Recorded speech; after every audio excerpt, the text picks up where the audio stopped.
శ్రీ మహాగణాధిపతయే నమః, శ్రీమాత్రే నమః. మాచిరాజ్ భక్తి ప్రేక్షకులందరికీ నమస్కారం. ఈనాటి దినఫలం కార్యక్రమంలో ముందుగా నేటి పంచాంగ వివరాలు పరిశీలిద్దాం.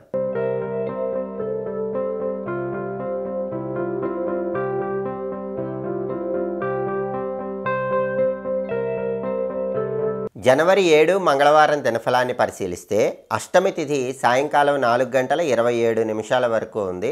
ఆ తర్వాత నవమి తిథి వస్తుంది. రేవతి నక్షత్రం సాయంకాలం 5:49 వరకు ఉంది. ఆ తర్వాత అశ్విని నక్షత్రం వస్తుంది. మంగళవారం రేవతి నక్షత్రంతో కలిసి వస్తే శుద్ధి యోగం ఉంటుంది. ఈ శుద్ధి యోగం కార్యసిద్ధిని కలిగిస్తుంది. అంటే సాయంకాలం 5:49 వరకు ఏ పని చేసినా 12 రాశుల వాళ్ళకి ఆ పనులు విజయవంతమవుతాయి. ప్రయాణాల పరంగా కూడా అనుకూల ఫలితాలు వస్తాయి. సాయంకాలం 5:49 తర్వాత అశ్విని నక్షత్రం వచ్చింది. మంగళవారం అశ్విని నక్షత్రంతో కలిసి వస్తే అమృత యోగం ఉంటుంది. ఇది కూడా కార్యసిద్ధిని కలిగిస్తుంది. అంటే సాయంకాలం 5:49 తర్వాత కూడా పళ్ళ మీద బయటకు వెళ్ళినా ప్రయాణాలు చేసినా కార్యసిద్ధి లభిస్తుంది. అంటే రెండు యోగాలు అనుకూలంగా ఉన్నాయి. మంగళవారం అయినప్పటికీ శుద్ధి యోగము అమృత యోగం రెండు కూడా మంచి యోగాలు. కాబట్టి 12 రాశుల వాళ్ళు మంగళవారం అయినప్పటికీ ప్రయాణాలు చేయొచ్చు, పని మీద బయటకు వెళ్ళచ్చు, ముఖ్యమైన కార్యక్రమాలు చేసుకోవచ్చు. యోగాల బలం విశేషంగా సహకరిస్తుంది. అలాగే రాశిచక్రం చార్ట్లో గ్రహాల స్టేటస్ తీసుకుంటే మంగళవారానికి అధిపతి అయిన కుజుడు కర్కాటకంలో చంద్రుడి ఇంట్లో మిత్రక్షేత్రంలో ఉన్నాడు. కాబట్టి ప్రాపర్టీస్ కొనటం అమ్మటానికి సంబంధించిన ముఖ్యమైన చర్చలు చేసుకోవచ్చు. అయితే రిజిస్ట్రేషన్లు మంగళవారం చేయకూడదు. ప్రాపర్టీ కొనటం అమ్మటం దీనికి సంబంధించిన చర్చలు చేయడానికి మాత్రం కుజుడి మిత్రక్షేత్ర స్థితి అనుకూలిస్తుంది. రియల్ ఎస్టేట్కి సంబంధించిన ముఖ్యమైన చర్చలు చేయడానికి కూడా బలం బాగుంది. అలాగే అప్పులు తీర్చడానికి చేసే ప్రయత్నాలు కూడా 12 రాశుల వాళ్ళకి కుజుడి మిత్రక్షేత్ర స్థితి వల్ల చక్కగా అనుకూలిస్తాయి. అలాగే రేవతి నక్షత్రానికి అధిపతి అయిన బుధుడు రవితో కలిసి ధనుస్సు రాశిలో గురువు ఇంట్లో శత్రుక్షేత్రంలో ఉన్నాడు. బుధుడు శత్రువు ఇంట్లో గురువు ఇంట్లో ఉన్నాడు. కాబట్టి విద్యా ఉద్యోగ వ్యాపార రంగాల్లో ఉన్నవాళ్ళు ఒక ముఖ్యమైన నిర్ణయం తీసుకునే ముందు 1కి 10 సార్లు ఆలోచించి నిర్ణయం తీసుకోవాలి. అలాగే అశ్విని నక్షత్రానికి అధిపతి అయిన కేతువు కన్యా రాశిలో ఉన్నాడు. కాబట్టి 12 రాశుల వాళ్ళకి కొద్దిగా ఆకస్మిక సమస్యలు ఎదురవుతాయి. అయినప్పటికీ అంతిమంగా వాటిని పరిష్కరించుకుంటారు. అలాగే నక్షత్ర బలాన్ని బట్టి కొన్ని ముఖ్యమైన పనులు చేసుకోవచ్చు.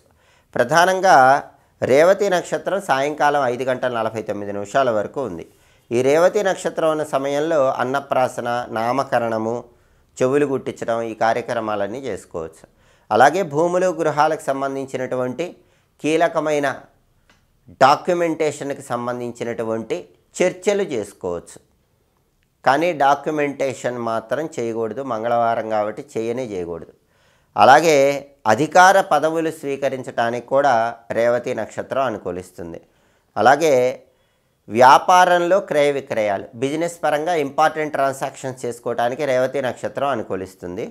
భూములు గృహాలకు సంబంధించిన హక్కులు పొందటానికి, మీకు ఏదైనా ప్రాపర్టీ రావాల్సి ఉంటే దానికి సంబంధించిన హక్కులు పొందటానికి కూడా రేవతి నక్షత్రం అనుకూలిస్తుంది.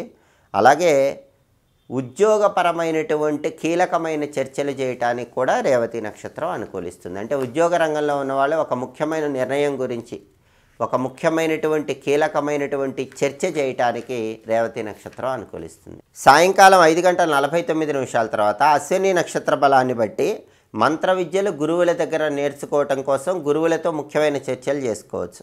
కంప్యూటర్ కోర్సులు నేర్చుకోవటానికి కూడా అశ్విని నక్షత్రం మంచిది. అంటే కంప్యూటర్ కోచింగ్ సెంటర్స్లో సాయంకాలం 5:49 తర్వాత జాయిన్ అవ్వచ్చు.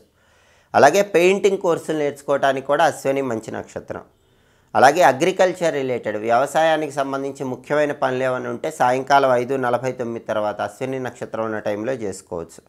అలాగే గ్రహదోషాలు ఉన్నవాళ్ళు ఆ గ్రహదోషాలు పోగొట్టుకోవటానికి ప్రత్యేకమైన దాన ధర్మాలు చేయడానికి కూడా అశ్విని నక్షత్రం మంచిది. అనారోగ్యాలు ఉన్నవాళ్ళు అనారోగ్యాలు పోగొట్టుకోవటానికి దానాలు ఇవ్వటానికి కూడా అశ్విని నక్షత్రం మంచిది. కాబట్టి సాయంకాలం 5:49 తర్వాత అశ్విని నక్షత్ర బలాన్ని బట్టి ఈ పనులన్నీ చేసుకోవచ్చు. అలాగే ఈనాటి దినఫలం కార్యక్రమంలో 12 రాశుల వాళ్ళ రాశి ఫలితాలు ఏ విధంగా ఉన్నాయో ఇప్పుడు మనం పరిశీలిద్దాం. ముందుగా మేషరాశి. మేషరాశి వాళ్ళకి ఈరోజు భాతృ సౌఖ్యం ఉంటుంది. అంటే సోదరులతో విభేదాభిప్రాయాలన్నీ తొలగిపోతాయి. సోదరుల వల్ల మంచి ప్రయోజనాలు చేకూరుతాయి. సోదరులతో సౌఖ్యం ఏర్పడుతుంది. కుటుంబంలో ఉన్నటువంటి సమస్యలన్నీ కూడా తీరిపోతాయి. కుటుంబ జీవితం మేషరాశి వాళ్ళకి ఈరోజు ఆనందదాయకంగా ఉంటుంది. తదుపరి వృషభ రాశి. వృషభ రాశి వాళ్ళకి ఈరోజు వృత్తిపరంగా అనుకూల ఫలితాలు కనిపిస్తున్నాయి. వృత్తిపరంగా కొత్త కొత్త వ్యాపార సంస్థలు ఏర్పాటు చేసే సూచనలు కూడా ఉన్నాయి. అంటే వృషభ రాశి వాళ్ళకి వ్యాపార రంగంలో అనుకూలత ఎక్కువగా ఉంది. అంటే కొత్త వ్యాపారాలు ప్రారంభించిన, ఉన్న వ్యాపారాన్ని పైకి తీసుకువెళ్ళాలని ప్రయత్నించినా వాటన్నిటికీ కూడా వృషభ రాశి వాళ్ళకి బలం ఈరోజు చాలా చక్కగా ఉంది. తదుపరి మిథున రాశి. మిథున రాశి వాళ్ళకి ఈరోజు ఉద్యోగ రంగంలో అనుకూలత ఉంది. అంటే ఉద్యోగం కోసం చేసే ప్రయత్నాల పరంగా కానీ, ఉద్యోగాల్లో ప్రమోషన్ల కోసం చేసే ప్రయత్నాల పరంగా కానీ మిథున రాశి వాళ్ళందరికీ ఉద్యోగ రంగంలో ఈరోజు అద్భుత ఫలితాలు కనిపిస్తున్నాయి. తదుపరి కర్కాటక రాశి.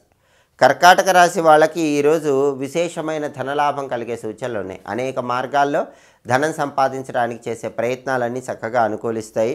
ప్రతి పనిలో కూడా మంచి పురోభివృద్ధి లభిస్తుంది. ఆర్థిక, ఆరోగ్య, కుటుంబ వ్యవహారాల్లో కర్కాటక రాశి వాళ్ళకి ఈరోజు పూర్తిగా సానుకూల ఫలితాలు కనిపిస్తున్నాయి. తదుపరి సింహరాశి.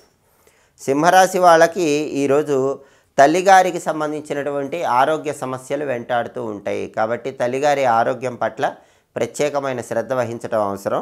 అలాగే తల్లిగారికి ఆరోగ్యపరంగా ఇబ్బంది ఉన్నప్పటికీ ఏదో ఒక పరిష్కార మార్గం మాత్రం కనిపిస్తుంది, నివారణ అనేది జరుగుతుంది.